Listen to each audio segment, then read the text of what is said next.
മനസ്സിലാക്കണം. പറയട്ടെ, അയാൾ അങ്ങനെ ഒരാൾ ആകുന്നില്ലെങ്കിൽ ഒന്ന് നിരീശ്വരവാദിയായാൽ പോലും സാധ്യതയുണ്ട്. കാരണം പിന്നെ തൗഹീദ് സ്വീകരിച്ചോ വേറോട്ട് പോകില്ല. പക്ഷെ സുന്നിയാകാതിരിക്കുക.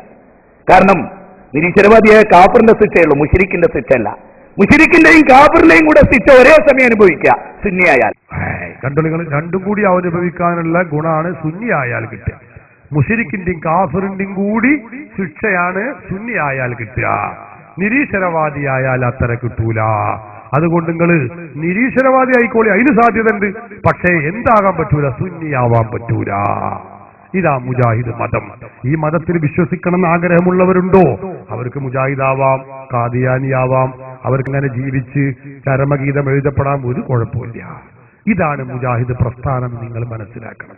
പക്ഷെ അങ്ങനെയൊക്കെ ആണെങ്കിലും ഇത് പറഞ്ഞ ഈ മനുഷ്യനെ കൊണ്ട് അല്ലാഹു തആല തന്നെ പറയിപ്പിച്ചു. എന്ത്?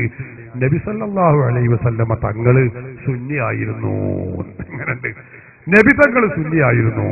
കേട്ടോളൂ, അയാളെന്നെ പറയട്ടെ. സത്യത്തിൽ നിങ്ങൾ ആലോചിച്ച് നോക്ക്, നബി സല്ലല്ലാഹു അലൈഹി വസല്ലം ഒരു വഹാബിയ അല്ലല്ലോ, അല്ലേ? അല്ലല്ലോ. നബി സല്ലല്ലാഹു അലൈഹി വസല്ലം ഒരു സുന്നിയായിരുന്നു. നബി സല്ലല്ലാഹു അലൈഹി വസല്ലം ഒരു വഹാബിയ അല്ലല്ലോ, അല്ലേ? അല്ലല്ലോ. നബി സല്ലല്ലാഹു അലൈഹി വസല്ലം ഒരു സുന്നിയായിരുന്നു. അല്ലല്ലോ. നബി സല്ലല്ലാഹു അലൈഹി വസല്ലം ഒരു സുന്നിയായിരുന്നു.